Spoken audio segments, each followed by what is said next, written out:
제9장 예수님께서 또 그들에게 말씀하셨다. 내가 진실로 너희에게 말한다. 여기에 서 있는 사람들 가운데에는 죽기 전에 하느님의 나라가 권능을 떨치며 오는 것을 볼 사람들이 덜어 있다. 영광스러운 모습으로 변모하시다. 엿새 뒤에 예수님께서 베드로와 야고보와 요한만 따로 데리고 높은 산에 오르셨다. 그리고 그들 앞에서 모습이 변하셨다. 그분의 옷은 이 세상 어떤 마전장이도 그토록 하얗게 할 수 없을 만큼 새하얗게 빛났다. 그때 엘리야가 모세와 함께 그들 앞에 나타나 예수님과 이야기를 나누었다. 그러자 베드로가 나서서 예수님께 말하였다. 스승님, 저희가 여기에서 지내면 좋겠습니다. 저희가 초막셋을 지어 하나는 스승님께, 하나는 모세께, 또 하나는 엘리야께 드리겠습니다. 사실 베드로는 무슨 말을 해야 할지 몰랐던 것이다. 제자들이 모두 겁에 질려 있었기 때문이다.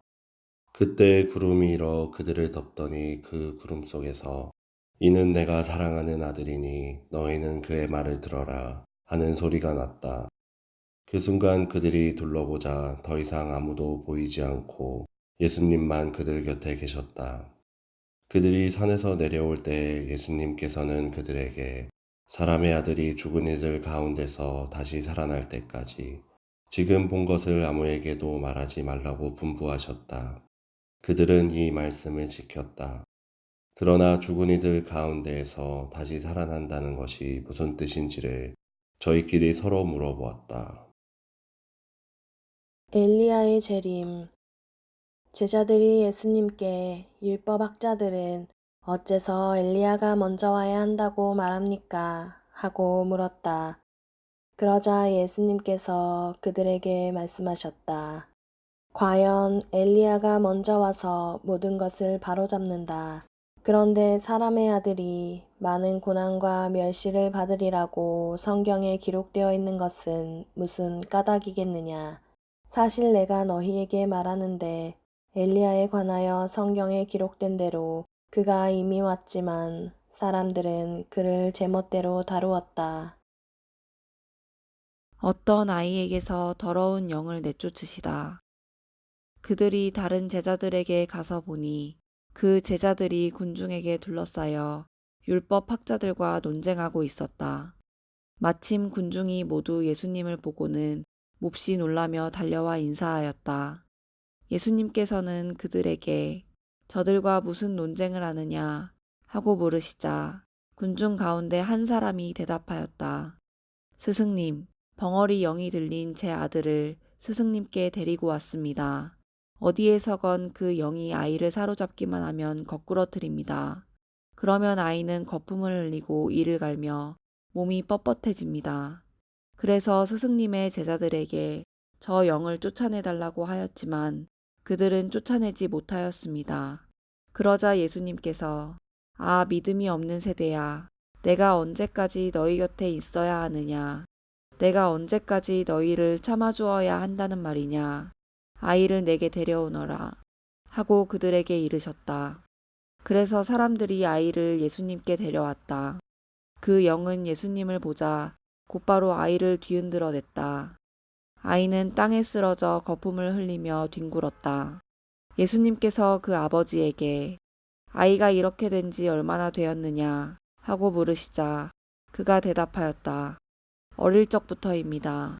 저 영이 자주 아이를 죽이려고 물 속으로도 내던졌습니다.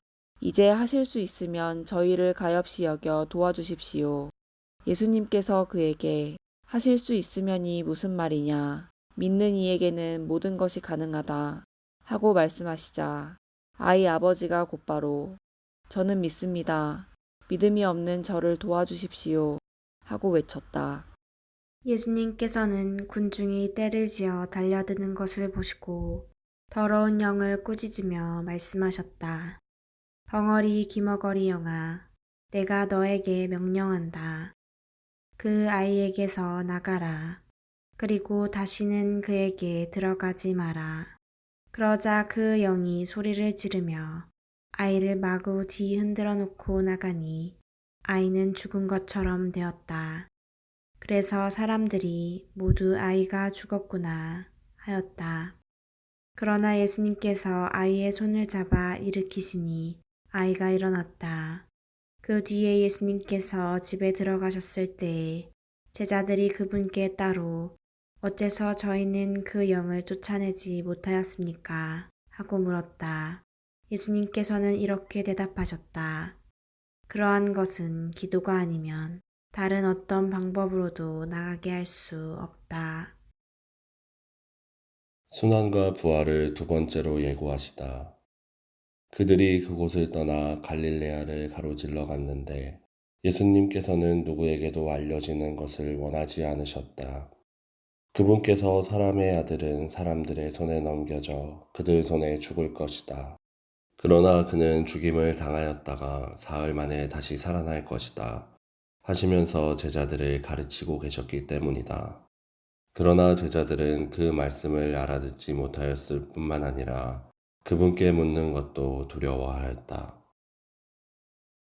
가장 큰 사람. 그들은 카파르나움에 이르렀다.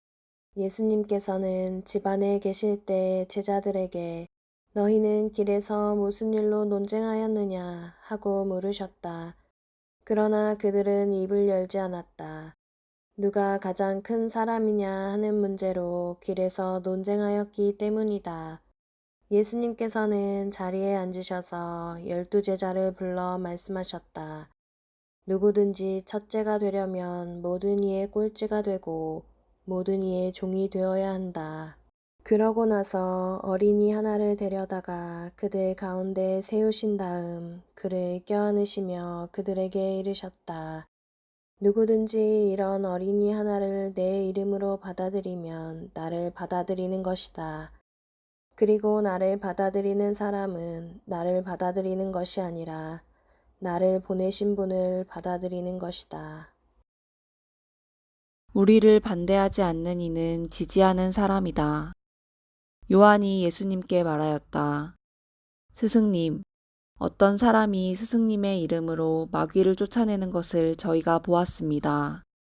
그런데 그가 저희를 따르는 사람이 아니므로 저희는 그가 그런 일을 못하게 막아보려고 하였습니다. 그러자 예수님께서 이르셨다. 막지 마라. 내 이름으로 기적을 일으키고 나서 바로 나를 나쁘게 말할 수 있는 사람은 없다. 우리를 반대하지 않는 이는 우리를 지지하는 사람이다. 내가 진실로 너희에게 말한다. 너희가 그리스도의 사람이기 때문에 너희에게 마실 물 한 잔이라도 주는 이는 자기가 받을 상을 결코 잃지 않을 것이다. 죄의 유혹을 단호히 물리쳐라. 나를 믿는 이 작은 이들 가운데 하나라도 죄짓게 하는 자는 연자매를 목에 걸고 바다에 던져지는 편이 오히려 낫다. 내 손이 너를 죄짓게 하거든 그것을 잘라버려라. 두 손을 가지고 지옥에 그 꺼지지 않는 불에 들어가는 것보다 불구자로 생명에 들어가는 편이 낫다. 내 발이 너를 죄짓게 하거든 그것을 잘라버려라. 두 발을 가지고 지옥에 던져지는 것보다 절름발이로 생명에 들어가는 편이 낫다. 또 내 눈이 너를 죄짓게 하거든 그것을 빼 던져버려라. 두 눈을 가지고 지옥에 던져지는 것보다 외눈박이로 하느님 나라에 들어가는 편이 낫다. 지옥에서는 그들을 파먹는 구더기도 죽지 않고 불도 꺼지지 않는다. 소금. 모두 불소금에 절여질 것이다. 소금은 좋은 것이다. 그러나 소금이 짠맛을 잃으면 무엇으로 그 맛을 내겠느냐. 너희는 마음에 소금을 간직하고 서로 평화롭게 지내라. 주님의 말씀입니다. 그리스도님 참여합니다.